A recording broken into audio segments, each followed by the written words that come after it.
Alrighty, everyone, it is Friday, which means it is time for News of the Week for January 31st, 2025. And folks, this might be the biggest News of the Week video we have ever done. It honestly might be. I have 3 pages here, one that's full of trades, the other 2 that's full of regular news. We're not even doing a rumor mill today because I can't.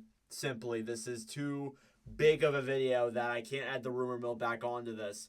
But it is going to be a crazy one, and let's get into it. We're going to start off with the massive blockbuster trade that occurred last Friday after we posted last week's News of the Week video. I want to go into it again because we have some more info, we have some more updates since I made my blockbuster video on it. So, the Carolina Hurricanes have acquired forward Mikko Rantanen, who is 50% retained, being paid $4.625 by the Hurricanes right now, along with Taylor Hall, who is getting paid $6 million until the end of this season. Rantanen this year has 64 points in 49 games played with Colorado, and Hall had 24 points in 46 games played with the Chicago Blackhawks. Colorado in this deal gets forward Marty Necas, who's on a 2-year, $6.5 million deal until 2026. Forward Jack Drury, who's on a $2.1725 million deal until 2026. And a 2025 second, a 2026 fourth. Necas this season, 55 points in 49 games played with Carolina. Drury, 9 points in 39 games played. And Chicago, the third team that's involved in this trade, is getting a third-round pick, which is their own that they traded away to Carolina in last year's draft. Big trade, big thing to go through. We could spend 10 minutes here overviewing it. If you want to go see a video on my initial thoughts on the trade, you can go click on the card. But we've had a full week to really evaluate this deal. And I think that so far it looks like a win for both teams. I'm going to be honest, Chicago, we won't know until that third-round pick. We just won't. I do think, though, that Rantanen has looked great on Carolina, has, I think, 2 points through 3 games, is fitting well there. We just got to see. We got to wait for him to get adjusted. It's his first year where he's playing on a completely new team. He's played with Colorado his entire career. Taylor Hall's looked good as like a fourth-line, flashy forward.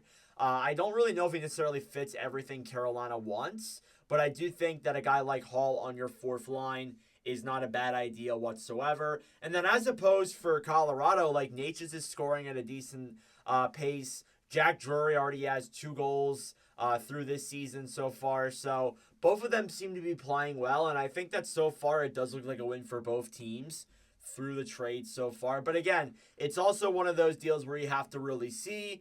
We have to see if Rantanen will re-sign with Carolina, if Taylor Hall will end up signing with Carolina, if Necas continues the production, if Drury continues to ramp up.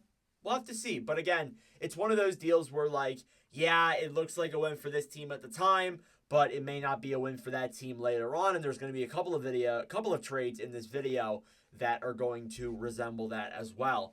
Let's get into the other ones because, again, I could go into that Rantanen deal for 20 minutes, but we only have about 20-25 minutes to film this video.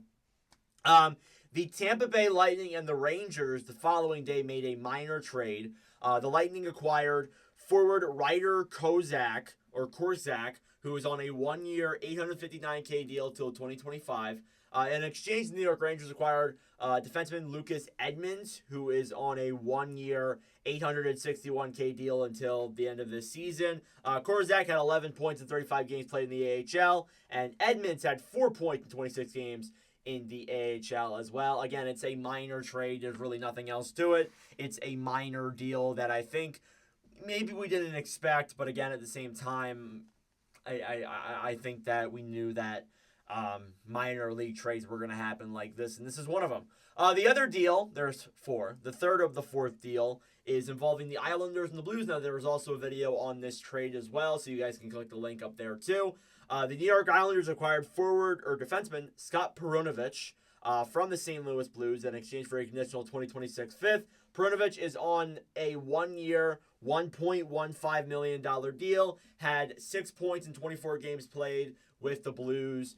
just never really worked out in St. Louis. And again, I've said it multiple times. You look at the Islanders, they need defensemen. Noah Dobson and Ryan Pulock are both injured, subsequently happening after each other. And they go out, they get DeAngelo, which we talked about last week, and they go out now and they get Scott Perunovich. So they're making moves there on their blue line to really kind of put this team together. And I think my next video might be on the New York Islanders. I'm going to be pretty honest with you guys. But St. Louis gets some cap relief, a little bit, a slightly little bit of cap relief from this trade, and actually gets a conditional 5th-round pick in 2026. And then the final of the 4 trades is the one that I would say it's not the biggest one, but it was one that happened last night. I made a video later last night about it. The Calgary Flames have acquired forward Joel Farabee, forward Morgan Frost, and the Philadelphia Flyers acquired forward Andrei Kuzmenko, forward Jacob Pelletier, a 2025 second-round pick, and a 2028 7th-round pick. So let's go through it here because there's a lot to unravel. Farabee is getting paid $5 million for the next 4 years until 2028.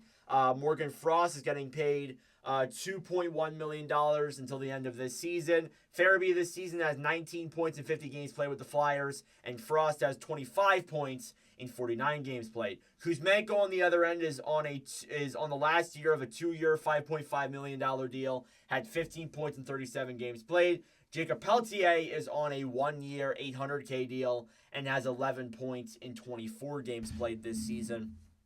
So I'll put the video in the card again. There are three trades that I've made videos on in this video. But yeah, I mean, I mentioned a lot of it in the video. I think that Calgary initially right now wins this trade. I like what Philly did, though. They wanted to get somebody to be alongside Matvei Michkov and be that player that is the good Russian communicator, because, you have guys like Zamula and Fedotov. Zamula, apparently his game has been affected by Tortorella, or has been affected by what has happened there, and Tortorella wants him to focus on his game instead of focusing on Matvei Michkov. And then Fedotov is just like a third-string goalie, to be honest. He's the backup right now, but he was the third string for a lot of this season. And I think that a guy like Pelletier, you want to get younger, and you're getting younger with this. And I think that Pelletier could be a decent player for sure for the Flyers, at least at this point. And then they get a 2nd and a 7th there as well. Again, I could go into it a lot more, but we're already running up on 8 minutes just with the trades alone. So I'm just going to move into the other stuff here. There was a lot of signings that happened in the NHL this past week. Again, there have been a lot of things. I talked about, I think it was last week or the week before, I was like, there's not a lot of interesting news. There's not a lot of news here that's really worth talking about. And, I said that. And all of the sudden, this past week, I get so much rain down on me. I'm like, holy crap. Couldn't you at least spread this out a little bit? But nope, they dropped it all down on us at once. 4 signings here, including a contract termination turned into signing. The San Jose Sharks signed Colin White to a 1-year, $850K deal. White, good 2-way player, is on a 2-way contract as well. Will Borgen signed a 5-year, $4.1 million extension with the New York Rangers. I'm sorry, I said it on the podcast. I just don't get how you can give a player that much money for only 20 games in the NHL. I will say this, though. With the cap going up, it doesn't look as bad, I guess. But I do think that even still, you probably could have gotten him for a little bit cheaper, even with the long term, too. Just seemed a little bit weird for that much money and that much term for such a little sample size. I'm not saying that he was bad in that stretch with the Rangers, just felt a little weird to me. Logan Thompson signed a 6-year, $5.85 million deal with the Capitals. And again, I made a video on that as well, the Perunovich trade. I love that extension. I think that Thompson has been incredible this season, is probably a Vezina finalist when you look in the grand scheme of things and, the really top goalies. I think Thompson's definitely in the top 3 for sure. Not saying he wins it, but I think he should be in the consideration 100%. And I think that he has had a really good season and is deserving of this contract. I do want to say there is no rumor mill today, as I've said, but I did hear from Kevin Weeks that there is a possibility that they are going to be re-signing Charlie Lindgren as well within the next couple of weeks to a deal around $3 to $4 million. So it looks like that tandem there in Washington is going to be locked up for the foreseeable future.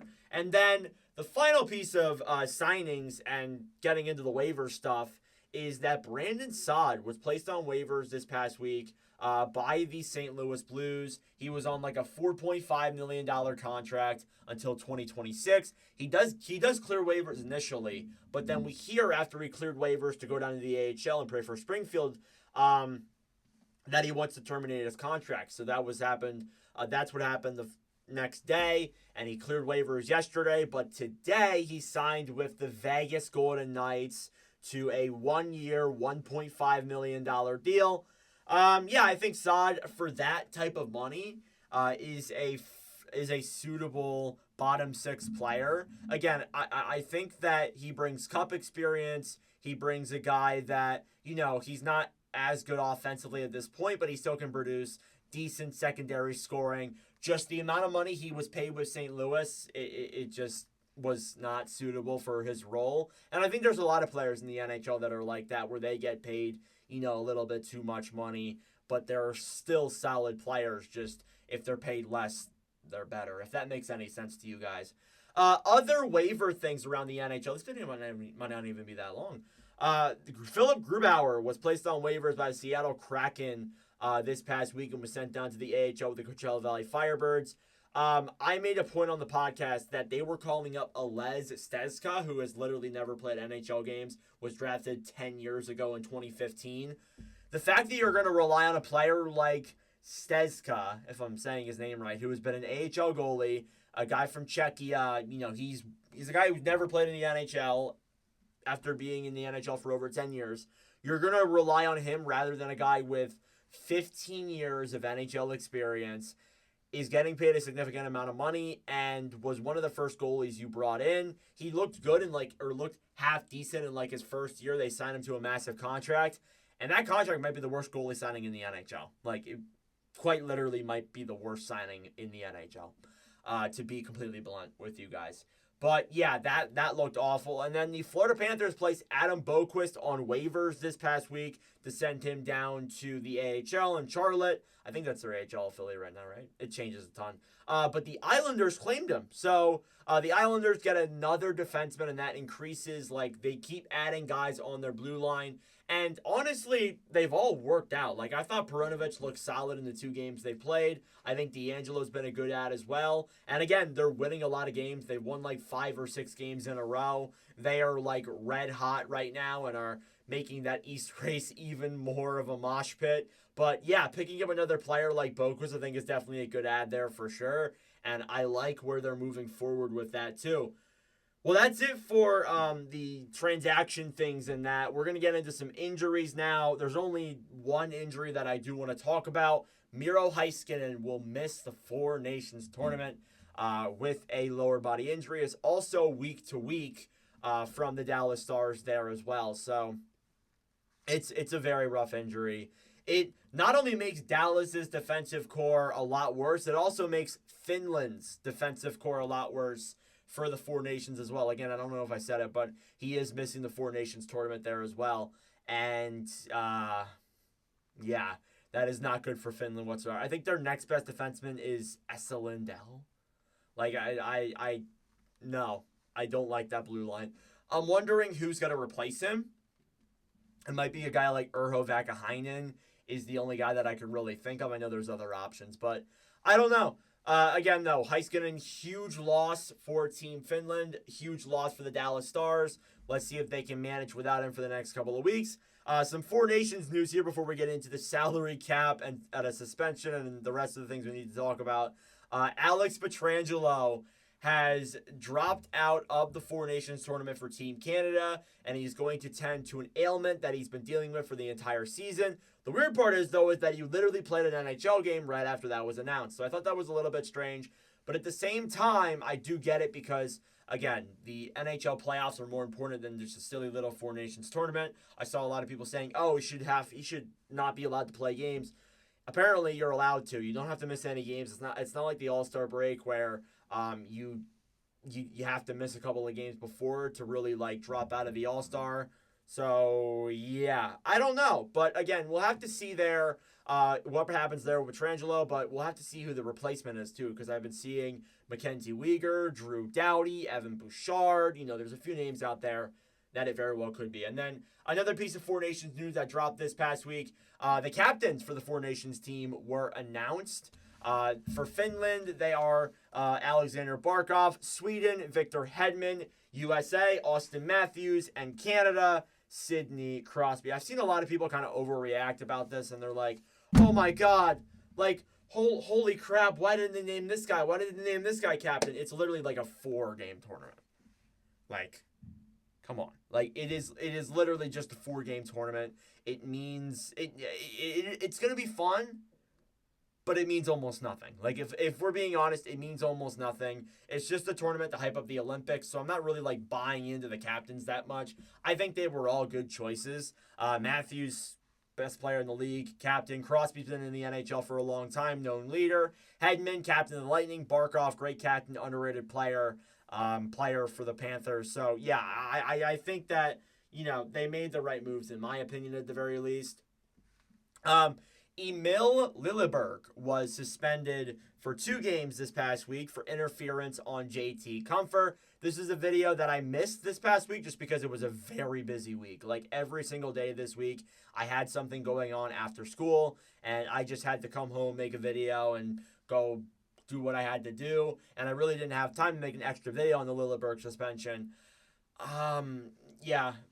It's probably the right call. I didn't really look into it that much, if I'm being honest. I think that definitely there were a lot of dirty plays in that game for sure. I think that one was probably the right call to make. I am wondering, though, why didn't Kucherov get at least some supplementary discipline for that trip on Rasmussen? But, hey, who am I to talk?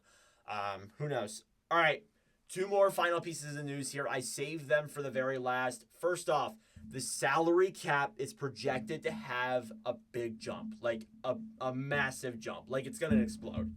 Elliot Friedman reported today, and it was later confirmed by NHL Public Relations, that the NHL salary cap is projected to have a big jump. In 2025-26, it will be $95.5 million. In 2026-27, it will be $104 million, which is, mind you, an almost $100 cap jump. And then in 2027-2028, barring a pandemic, it will be $113.5 million. That is a nearly almost $30 million increase from right now to 2028. Wild. Absolutely wild. And it shows that the growth of the NHL over the last couple of years has really taken an effect. And I think that, again, the league is getting bigger. Players are getting paid more money. There's going to be a lot of contracts that we say right now that is absolutely terrible that might actually look like half decent in 5 years, honestly. Just because of the fact that the cap is rising. Like, the fact that there are some players, like one of the ones that really stands out to me is Jack Hughes. He's going to get paid $8 million for the next, I think 5 or 6 years. That's insane. Like, you're going to, the cap, by then, we're going to have players who might get paid $20 million. Really. We might have players who get paid that much money if the cap's going up by almost $30 million. So, I'm sure that there are players right now who are free agents that are just, thrilled with the news that we're hearing right now. And the fact that those guys are going to make so much money on their next contracts. It is an unbelievable news. It is terrific news for people in the NHL, players. It is great. And it means that a lot of teams are going to have a lot of cap space to work with. But as well as that, too, you're also going to have a lot of guys that are going to get paid a lot more money on their next deals, which this is probably the best news for the Toronto Maple Leafs because, they've been spending a lot of their money on the core four. Now, with the salary cap increase, and those guys are all basically locked up except for Tavares and Marner. You get to really make things work. But we'll have to see. We will have to see. And then the final piece of news here that I wanted to talk about, again, no rumor mill because it's so much news and I got to do other things after school that I cannot factor in a rumor mill here as well. The final Utah name voting for the brand new team, it's come down to 3 names, that being the Utah Hockey Club, the Utah Mammoth, and the Utah Outlaws are the final 3 names. Wasatch, which was a name that was announced earlier this week, was actually removed because so many people wanted the Outlaws. So many people wanted the Outlaws and just did not like the Wasatch. So they replaced Wasatch with the Outlaws, and that might be the one that freaking wins it, honestly. That might be the one that wins it. But in my opinion, I'm leaning towards I'm leaning towards Outlaw. I'm not a huge fan of Mammoth. I like Hockey Club. I gotta be honest, I like Hockey Club. I don't know if it's just because, we went through an entire season of it being the name. But I also think as well, like, you look at all the other names around the NHL, there's no team that's named like that. Like, this isn't English United Kingdom football. Like, this isn't soccer. So you can't name a team football club or hockey club in the NHL. It just doesn't make a lot of sense, especially with every other team in the NHL having at least a somewhat custom name. So that is your news of this past week. A crazy one at that. Thank you guys for watching. Let me know your thoughts in the comment section down below on this news. Thanks for watching. If you enjoyed, make sure to like the video down below. Please do consider subscribing if you are new as well to join the community that we are building here. But anyways, that's it for me. Thank you for watching, and I'll see you guys in the next video.